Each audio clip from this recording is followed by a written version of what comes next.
Hey everybody, welcome to this episode of Logical Extremes. I'm Steff. And I'm Shay. And everybody wants to know how I married such a winner. Well, what are you winning exactly? Oh, well, it's interesting, right? Because somebody once told me that if you are arguing with someone and you win the argument, then the other person must be the loser. And I determined a long time ago that I didn't want to be married to a loser. So I decided that I would not let her win arguments, but I would approach discussions in a much more constructive way rather than just a need to always be right. The funny thing is though, I'm the one who's more likely to try to be right because I like to be right. So we, over the years, have learned that it's less important to be right in a discussion or an argument than it is to maintain the relationship in the end. Or to be understanding, I guess. Right. It's more important to understand where each person is coming from. Because in an argument, it usually is not one person is wrong and one person is right.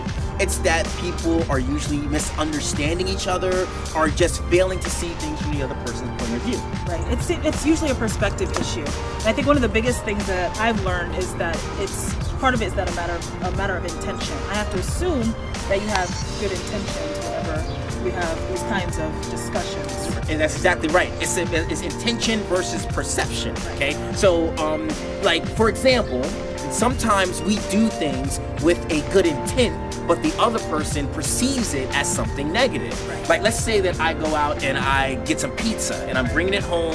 And when I get the pizza home, Shay finds out that her favorite type of pizza isn't amongst the pizza that I purchased. Okay. So she has a couple of options. She could say, "Oh my goodness, you don't love me. That's why you didn't get the pizza that I wanted." And I'm here thinking to myself, well, I was actually showing my love by picking up food for us to eat. You should know what my favorite food is. But I'm not always thinking about exactly what kind of food that you want. I'm always thinking about what kind of food you want. Yeah, but so it's not that I'm not thinking about you, that I don't love you. You're not being considerate? I am being considerate. I actually got the food, and so that you can have something to eat, some sustenance. Right, but if it's not the food that I like, then that doesn't mean that I don't love you. But that doesn't mean that I don't love you. So, what you want to do is not get caught in a situation where you're always trying to argue intention versus perception. Sometimes winning the argument really isn't what's important. Right. So we think that one of the things that you can do is try to see things from each other's point of view. Right. And not always be concerned with just winning. Oh, and also, if you are the one who wins the argument, don't gloat about it. So I shouldn't rub it in? You should not rub it in every time you win. It's not nice. It's not nice, and it breeds resentment. True. And it also breeds a certain degree of separation if you're always at odds with one another.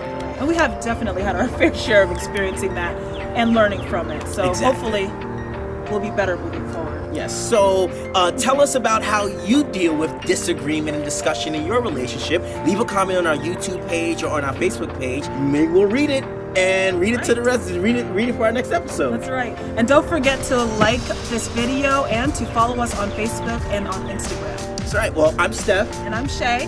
And have an incredible day.